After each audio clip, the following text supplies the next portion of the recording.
Hello my dear students and welcome to dream classes. स्वागत है, हार्दिक अभिनंदन है ड्रीम क्लासेस में।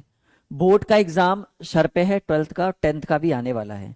ऐसे में बच्चों के मन में बहुत सारे सवाल आ रहे होंगे कि पता नहीं किस तरह से हम अपना बोर्ड का एग्जाम देंगे, पता नहीं पास करेंगे फेल करेंगे, कैसा क्वेश्चन आएगा, कॉपी आने के बाद क्या करेंगे, कैसे लिखेंगे। इन सारी बातों को लेकर अगर आप परेशान हैं तो मैं आपको सजेस्ट करता हूं कि आज की इस वीडियो को स्टार्टिंग टू एंड तक एक सेकेंड भी पलक झपकाए बिना झपकाए जो है आज की इस वीडियो को आप देखिए, क्योंकि आज के इस वीडियो में हम आपको बताने वाले हैं कि जब आप अपने घर से निकलेंगे, सुनिए मेरी बात, जब आप अपने घर से निकलेंगे कहां, फाइनल बोर्ड एग्जाम के लिए एग्जामिनेशन हॉल की तरफ जब जब आप रुख करेंगे तो क्या होना चाहिए, आपका मनसा, आपकी मनसा क्या होनी चाहिए, आप हॉल पे पहुंचकर क्या करेंगे, उसके बाद जब हॉल के अंदर प्रवेश करेंगे, एग्जामिनेशन हॉल में प्रवेश करेंगे तो आप अपना सीटों का चयन कैसे करेंगे, किस तरह से आप अपना सीट ढूंढेंगे। और सबसे बड़ा सवाल, सबसे बड़ा टेंशन कि भाई जब क्वेश्चन पेपर और कॉपी आ जाएगा तो हम उस क्वेश्चन पेपर को, कॉपी को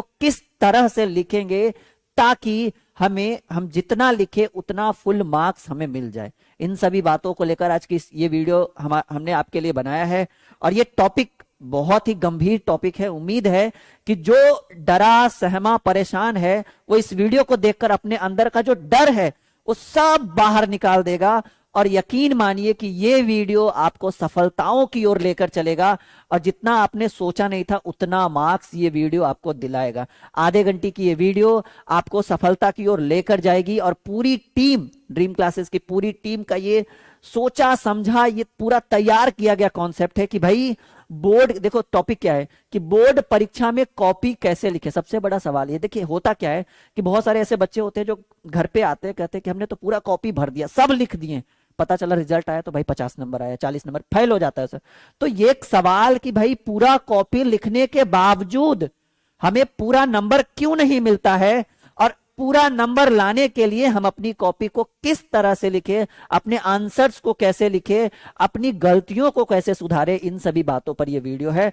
अगर आप छोड़कर जाते हैं तो समझिएगा कि बहुत बड़ी गलती आपने तो यहीं पे कर दी कि इस वीडियो को आपने पूरा नहीं देखा। कान खोलकर सुनिए, ये वीडियो जितना इंपॉर्टेंट है इसकी कल्पना आप नहीं कर सकते। और ये वीडियो बिल्कुल आपके लिए ही हमने बनाया है कि परेशान डरे सहमे छात्र कैसे अपने बोर्ड की परीक्षा में कॉपी लिखेंगे। और याद रखिएगा कि अगर आप इस वीडियो को पूरा देख कर जाते हैं ना तो कॉपी लिखने के बाद जब हम आपको तरीका बताएंगे वो तरीका 100% काम आएगा और फुल मार्क्स भी मिलेगा। और भाई हमने तो टारगेट भी बोल दिया 400 प्लस अंक लाने के लिए। हालांकि ये कहना और करना बहुत आसान है, कहना बहुत आसान है, करना बहुत मुश्किल है, फिर भी कोशिश रहेगी कि हम इतना क्रॉस करवा दे 2 से 3 दिनों में। चलिए शुरू करते हैं वीडियो को। 8 तरीका हम आपको बताएंगे कॉपी लिखने का, और एग्जामिनेशन हॉल तक जाते जाते क्या एक्टिविटी होना चाहिए, सेंटर में प्रवेश करते समय क्या एक्टिविटी होना चाहिए, इसके लिए लगभग 8 से 10 तरीके हम आपको बताएंगे। और टॉपर का भी यही करना, ये सारे जितने भी टॉपर्स हैं ना, पिछले 3-4 साल 5 साल के टॉपर्स, सभी से हमारी अच्छी खासी जान पहचान है। तो भाई हम बहुत सारे टॉपर से मिल चुके हैं जो भाई डिस्ट्रिक्ट टॉपर है, कॉलेज टॉपर है, सबसे पूछा गया तो सर हम ये करते थे, ये करते थे, ऐसे लिखते थे। तो उन सभी बातों को सुनते हुए, और हमारा भी भाई खुद का मास्टर माइंड है इसके अंदर, रोने से तो अच्छा है, टेंशन लेने से तो अच्छा है कि आधा घंटा का वीडियो देख ले, मजा आ जाएगा। चलिए शुरू करते हैं। देखो पहला सवाल, फर्स्ट ऑफ ऑल हम क्या करेंगे, पहला टॉपिक एकदम कुछ नहीं, एकदम पूरा पेज जो है ना ब्लैंक रखा है हमने। पहला टॉपिक कि भाई देखिए आप लोग क्या करते हैं, पहले मान लो कि एग्जाम 10 बजे से एकदम आधा घंटा कान खोलकर पलक भी नहीं झपकना चाहिए, पूरा देखो। पहले आप क्या करते हैं कि एग्जामिनेशन हॉल के पास जाते हैं, ठीक है, बाहर में खड़े रहते हैं, हजारों सैकड़ों की भीड़ रहती है, टेंशन रहता है कि पता नहीं ऊपर गया है, ऊपर सेंटर गया है कि नीचे वाला हॉल में है कि बरामदा में है, बरामदा में रहेगा तो चोरी करने में भी नहीं बनेगा। ऐसे सवाल आपके मन के अंदर बिल्कुल आप विचलित हो रहे होंगे वो एग्जामिनेशन हॉल के बाहर। तो सबसे पहला हमारा सजेशन क्या है कि देखिए बहुत सारे बच्चे क्या करते हैं ना कि अपने सीटों का चयन करने में बहुत टाइम लगाते हैं। पता चला उस हॉल में घुस गए, उस हॉल में अपना रोल नंबर देके ऐसे खोजते रहते हैं कि पता नहीं हमारा सीट कहाँ है, हमारा सीट कहाँ है, हमारा सीट कहाँ है, एडमिट कार्ड लेके ऐसे ऐसे करते रहते हैं। हम बोलना चाहेंगे कि आपका जो एग्जामिनेशन हॉल है, ठीक है, आपका जो एग्जामिनेशन हॉल है, उस एग्जामिनेशन हॉल के बाहर एक पर्ची, एक क्या होता है, एक पर्ची सटा हुआ रहता है जी, ठीक है। ये क्या होता है, एक पर्ची सटा होता है जिसमें रोल नंबर, ठीक है, रोल नंबर और रूम नंबर, ठीक है, रूम नंबर ये अंकित किया रहता है। तो सबसे पहला सजेशन हम आपको ये देंगे कि अंदर जाकर परेशान होने से बढ़िया है, सिंपल बात है, अंदर जाकर परेशान होने से बढ़िया है कि आपके एग्जामिनेशन हॉल के बाहर में जो पर्ची सटी रहती है उस पर्ची को आप देख लीजिए कि भाई हमारा रूम नंबर कौन सा है। और हाँ, ये भी दिया रहेगा भाई कि ग्राउंड फ्लोर पर है, फर्स्ट फ्लोर पर है, सेकंड फ्लोर पर, ये भी देख लीजिए। एक परेशानी से टेंशन मुक्ति मिल गया कि भाई रूम नंबर, फ्लोर, ये सब देखने की जरूरत नहीं है, डायरेक्टली घुस जाएंगे एकदम। ठीक है, चलो एक चीज क्लियर हो गया। पहला क्लियर कि भाई जो बाहर में जो पर्ची लगी रहती है ना, उस पर्ची से जो कागज सटा हुआ रहता है, रोल नंबर, रूम नंबर और floor, first floor, second floor, third floor, ground floor, जो भी हो, ये आप जो है आप यहां से क्या करिए, आप कर लीजिए यहां से चयन। सबसे पहला सजेशन। कहिएगा सर बता क्या रहे, तो हमें भी पता है, हम इसलिए बता रहे क्योंकि हर बच्चों को ये बात पता नहीं है। 80% बच्चे, 50% ऐसे बच्चे होंगे जिनको पता भी होगा और 50% ऐसे बच्चे होंगे जो ऐसे ही एडमिट कार्ड लेकर रूम बाय रूम घूमते रहेंगे। रूम घुसने से पहले आप पहले पर्ची देखिए, फिर अपने एग्जामिनेशन हॉल के अंदर प्रवेश करिएगा। पहला क्लियर हो गया। दूसरी बात, दूसरा जो टॉपिक है वो बहुत गंभीर टॉपिक है जी, बहुत बड़ी समस्या है। हर नॉर्मल बच्चा जो पढ़ने में मीडियम है, तेज वाला भी और कमजोर वाला भी, तीनों के साथ ये समस्या है। समस्या बहुत गंभीर है, सुनिएगा हमारी बात। बच्चे क्या करते हैं, मान लीजिए कि आपका ये कॉपी आया, ये क्वेश्चन पेपर आया और ये कॉपी आया, ठीक है। मान लीजिए कि ये क्वेश्चन पेपर है और ये कॉपी है। आपने क्या किया कि पहला क्वेश्चन देखे और इसके अंदर लिखना शुरू कर दिए। पॉइंट टू बी नोटेड, समझिए हमारी बात को। दूसरा जो हम आपको सजेशन दे रहे हैं कि भाई 8 तरीका कॉपी लिखने का 100% आपके माइंड में जाना चाहिए। तो बच्चे क्या करते हैं कि पहले क्वेश्चन पेपर आया, क्वेश्चन रखे, दूसरा देखें, फटाफट मतलब क्वेश्चन देखे, फटाफट उधर आंसर शुरू कर दिए। इसमें क्या होता है ना, समझिए हमारी बात। आप जो मैं आपको सजेशन दे रहा हूं, आप क्या करिए ना, कॉपी को पहले स्थिर रखिए 10-5 मिनट। 5 मिनट से कुछ होने वाला नहीं है। चाहे वो एमसीक्यूज हो, सब्जेक्टिव हो, लॉन्ग हो, शॉर्ट हो, न्यूमेरिकल हो, कोई मतलब नहीं है। पहले आप स्थिर रखिए, मानसिकता के ऊपर, अपने मन के ऊपर नियंत्रण रखिए। अगर आपका मन विचलित है तो वो क्वेश्चन पेपर जो आपको आता भी होगा ना, वो भी भूल जाइएगा। हम दावे के साथ कहते हैं 6 साल का एक्सपीरियंस है, 7 साल का, आप भूल जाइएगा, कोई डाउट नहीं है। तो अपने आपका जो मन जो विचलित हो रहा है ना, उसको पहले शांत करिए। पहले कॉपी के ऊपर फोकस ना करें। हमारा जो सजेशन है, कॉपी के ऊपर फोकस ना करें, क्वेश्चन को देखिए। तो क्वेश्चन, एक क्वेश्चन नहीं, पूरा जो पेपर है, क्वेश्चन पेपर, आप पहले क्या करिए ना, 5 मिनट तक शांत मूड में, एकदम कोई टेंशन नहीं, अपने अंदर का डर पहले निकाल के आइए। इसके लिए मैंने एक वीडियो भी बनाया था कि डर को बाहर निकालिए, तब सब कुछ होगा। बस समझिएगा कि हम ही को सब आता है, बाकी किसी को कुछ नहीं आता है। तो आप क्या करिए, आप अपने क्वेश्चन पेपर को 100 में 100% पढ़ लीजिए। भाई सिर्फ पढ़ने बोल रहे हैं, लिखने के लिए। क्वेश्चन पेपर क्या पढ़ ले, कर ले, पढ़ लो। ये नहीं करो कि सॉल्व करो, पहले पढ़ लो। आता है नहीं आता है उससे मतलब नहीं है, पढ़ने से देखिए क्या होगा कि जो चीजें आपको आता है ना, वो माइंड के अंदर सेट हो जाए। अरे ये वाला तो हमको आता ही है, अरे ये वाला नहीं आता। हो सकता है सोचते सोचते सोचते सोचते वहां तक जाते जाते वो भी आ जाए। यानी पहला सजेशन कि कॉपी को आप विरामावस्था दीजिए, पेपर को, क्वेश्चन पेपर को गतिशील अवस्था प्रदान करते हुए पहले आप इसको पढ़े और उसके बाद, point to be noted my dear student, उसके बाद आप अपनी कॉपी में लिखना करना जो भी है वो शुरू करें। 2 सजेशन हो गया जी, क्लियर हो गया। अब चलिए दूसरा हो गया ना, सबसे विचलित, सबसे परेशान करने वाला यही टॉपिक था कि सर करे तो क्या करे। तो हमारा सजेशन यही है कि पहले क्वेश्चन पेपर पढ़िए, लिखना बाद में है, ठीक है। तीसरा देखिए जी, तीसरा जब आपने क्वेश्चन पेपर पढ़ा ना, जब आपने क्वेश्चन पेपर पढ़ा तो कुछ क्वेश्चन आपको आता भी होगा, कुछ क्वेश्चन आपको नहीं भी आता होगा। तो जो क्वेश्चन नहीं आता है उसके लिए एक डर कि अरे बाप रे बाप, हमको तो 40 नंबर का नहीं आता है, 60 नंबर का आता है, ठीक है। डर, आपका जो मनोबल है, इसको बोलते हैं कॉन्फिडेंस लेवल। मनोबल जो है, आपकी जो मानसिकता है, ये आपको कह रही है कि बेटा तुझे नहीं आता है पूरा पूरा। तो ये जो डर है ना, इस डर को आप क्या कर दीजिए, इसको बोलिए get out, get out, I can do this. Get out, I can do this, तुम जाओ, मैं ये कर सकता हूं, ये कर सकती हूं। इससे क्या होगा, आपका आपकी जो मानसिकता है, अगर वो कह रहा है कि हम कर सकते हैं, तो जरूर आप कर पाएंगे। और ठीक है भाई, 60 नंबर तो आता है ना। अगर ये तीनों रह गया ना, डर रह गया, मनोबल रह गया और आपकी मानसिकता कमजोर हो गई, तो जो 60 नंबर आता है ना, वो भी भूल के 50 पर आ जाइएगा।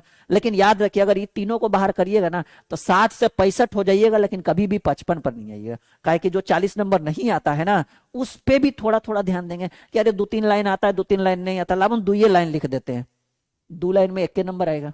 ठीक है, तो आपके अंदर जो डर है, आपकी जो मानसिकता है, उसको नियंत्रण रखें, उसको भगा दे बाहर कि जाओ तुम गोली मारो इसको, तुम निकलो बाहर यहां से, हम कर लेंगे सब कुछ। ठीक है, इसको क्या कर दीजिए, गेट आउट कहिएगा। भाई राहुल सर बोले गेट आउट, तुम निकलो यहां से, भागो यहां से तुम। ठीक है, तो अपनी मानसिकता के ऊपर अपना मनोबल बना के रखिए कि भाई हम जो हैं वो बाहर वाला, अगल बगल कुछ नहीं है, बगल वाला से नहीं कि तुमको आता है, हमको देखो ना नहीं आता है, कुछ नहीं, हमको आता है, तुमको कुछ नहीं आता है। मानसिकता बना के रखे, अपना कॉन्फिडेंस लेवल ऊपर रखे, नीचे नहीं होना चाहिए कभी। क्लियर है? अब देखिए, अब हम डिस्कस करेंगे चौथे टॉपिक पर। वो जो हमारा चौथा टॉपिक है, ओएमआर सीट। सबसे पहले यही आएगा ना जी, सबसे पहले तो ऑब्जेक्टिव ही आएगा, ओएमआर सीट।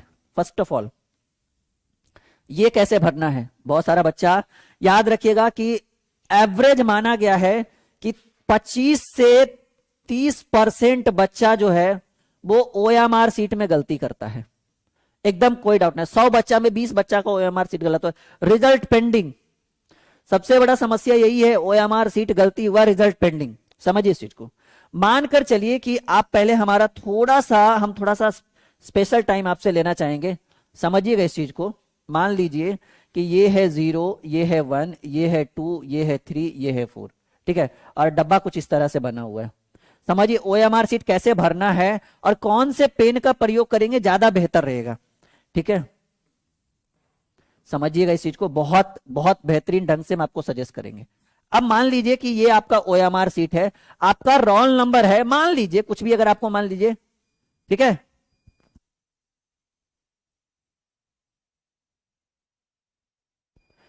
ठीक है,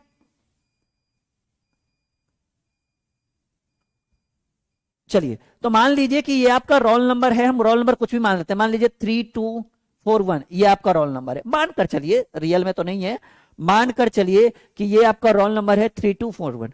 अब देखिए 3241 है, तो पहले इधर से भी कर लीजिए 0 1 2 3 जो भी है। ठीक है, ये मान लीजिए। अब मान लीजिए कि आपको ये वाला डब्बा रंगना है, सपोज दैट करिए, ये वाला डब्बा रंगना है, ये वाला डब्बा रंगना है और ये वाला डब्बा रंगना है। मान लीजिए ये 4 डब्बा आपको रंगना है। ओएमआर सीट कैसे रंगा जाता है मैं आपको समझाता हूं। फर्स्ट ऑफ ऑल कि सर ब्लैक पेन यूज करे या ब्लू पेन यूज करे।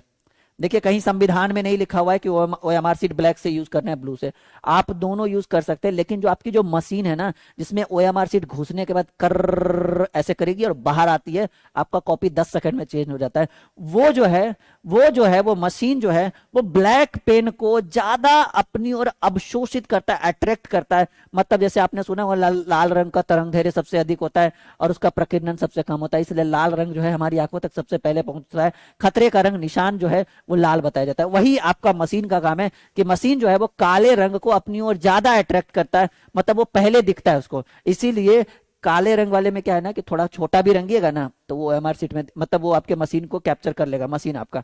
और ब्लू वाला पूरा गाढ़ा से रंगना पड़ेगा, इसलिए अगर आप सजेशन करिए तो ब्लू ही रंगे। अब देखिए 3241, मान लीजिए कि 3 इसको रंगना था, हम रंग दिए बाय मिस्टेक ऐसे 2 को, तब तो कोई उपाय नहीं है, आपका रिजल्ट वहीं पे पेंडिंग।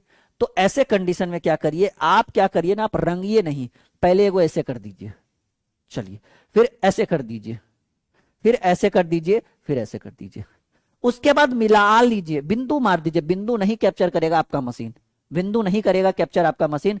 तो आप क्या कर लीजिए कि इतना करने के बाद जो है वो मिला लीजिए कि सब कुछ ठीक ठाक है ना। जब सब सही रहे उसके बाद ऐसे गोला लगाइए, एकदम गोल गोल ऐसे जो है ना। हालांकि हमारा तो पीला पेन है, लेकिन आपको ब्लैक या ब्लू यूज करना है, लेकिन ज्यादातर ऐसे। ठीक है, यानी हम आपको सजेस्ट करेंगे कि जब आप अपना ओएमआर सीट भरेंगे तो आप ऐसे पहले क्या करेंगे, बिंदु बना लेंगे, उसके बाद आप अपने ओएमआर सीट को भरना शुरू करेंगे।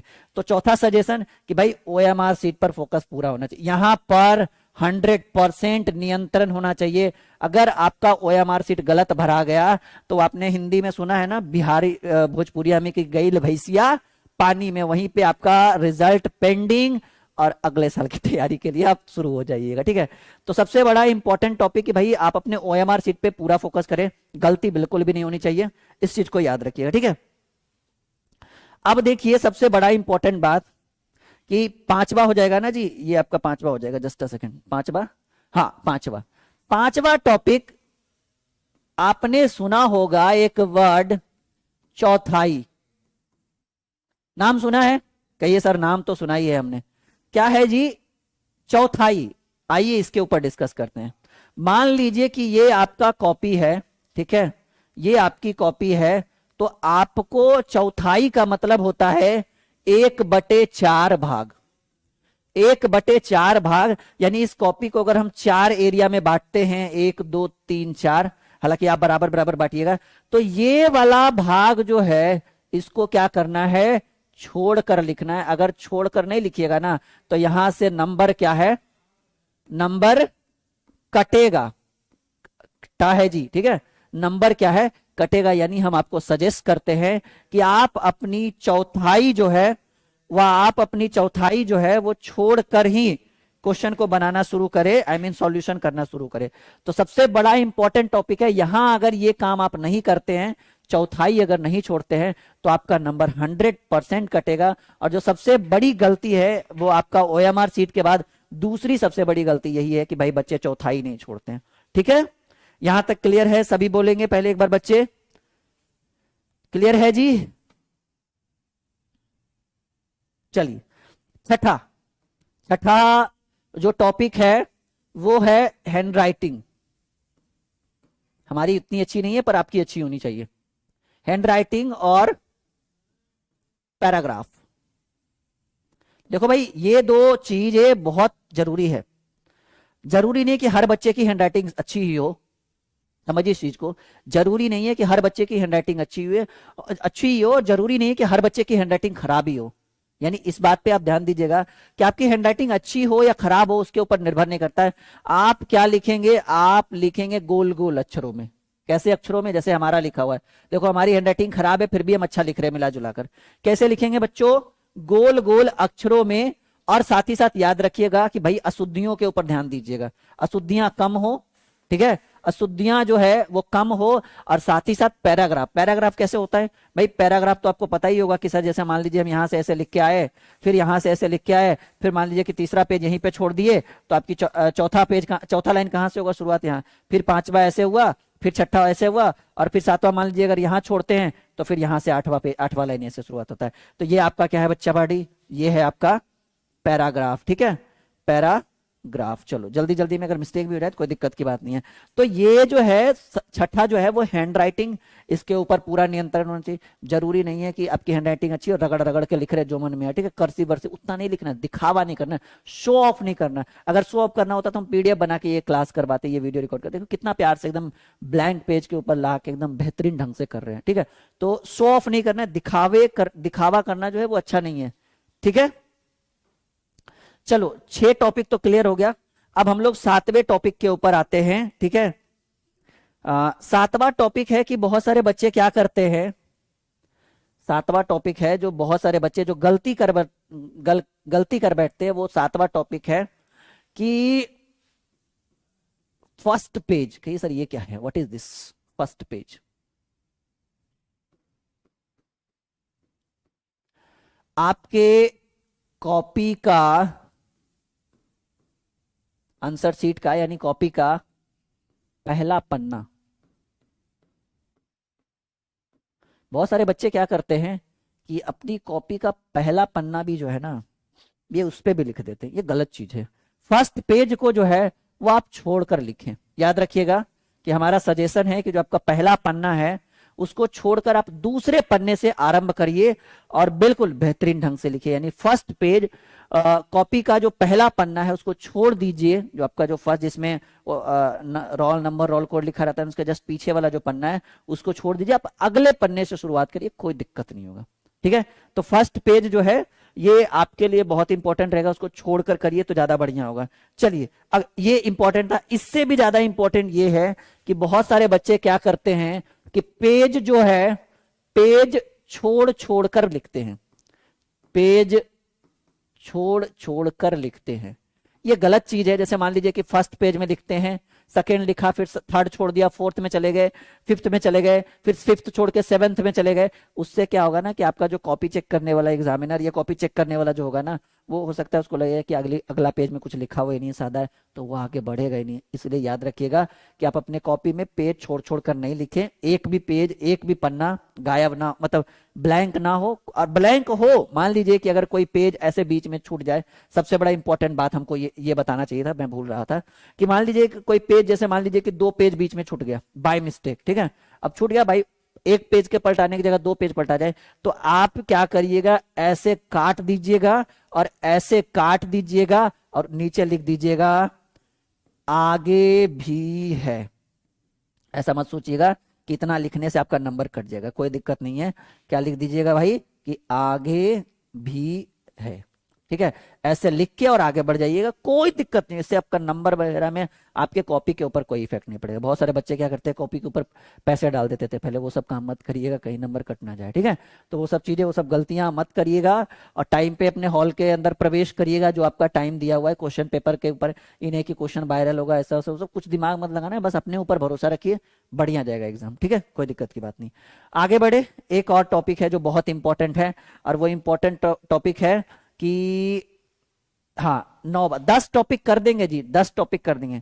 9वां नंबर जो आपका टॉपिक है वो है कि नंबर, क्वेश्चन जो है, क्वेश्चन आंसर जो है, ये क्वेश्चन आंसर आपको नंबर वाइज, ठीक है, सीरियल वाइज आप इसको लिख सकते हैं, ठीक है। इसको क्या लिख सकते हैं, सीरियल वाइज, ठीक है, सीरियल वाइज। अब ये सीरियल वाइज कैसे, मान लीजिए कि आपको 1 नंबर आता है, 2 नंबर नहीं आता है, 3 नंबर आता है, तो 3 लिखिए। ऐसा नहीं कि 1 लिखे, फिर 5 लिखे, फिर 2 लिख दिए, फिर 7 लिख दिए, फिर 3 लिख दिए। तो हालांकि ये गलत तो नहीं है, ये भी सही है, ये भी सही है, लेकिन जो आपका कॉपी जांचने वाला है उसको लग जाएगा कि गधा को 1 आता था। आपको मैं नहीं बोल रहा हूं, जो ऐसा करेगा उसको बोल रहा हूं कि 1 आता था, 1 के बाद उसको 5 आ गया, फिर 2 नंबर कैसे आ गया, फिर उसको 7 आ गया, फिर तीसरा भी आ गया। मतलब ये क्या बात है, चोरी उरी तो नहीं कर रहा है लड़का। यानी आप क्या करिएगा, 1 के बाद अगर मान लीजिए 2 नहीं आ रहा है तो कोई बात नहीं, नहीं आ रहा है तो नहीं आ रहा है, 3, 3 के बाद 4, 4 के बाद मान लीजिए 6 आ गया तो 6 लिख दीजिए। 6 के बाद अगले प्रश्न को लिखने की कोशिश करें, पीछे ना जाए, ये ना होनी चाहिए। ये होने से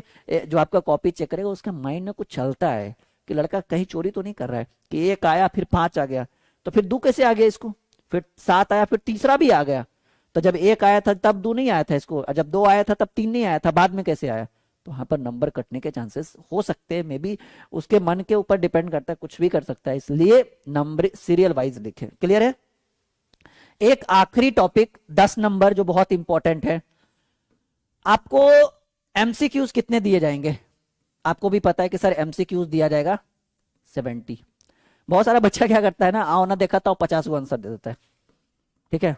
आंसर कितना देता है, 50 दे दिया, कोई 40 दे दिया, कोई 60 दे दिया, अरे कोई तो मत पूछिए 70 में 70 मार के आ जाता है। वैसे बच्चों के रिजल्ट जो है वो पेंडिंग में आ जाते हैं, ये गलत है।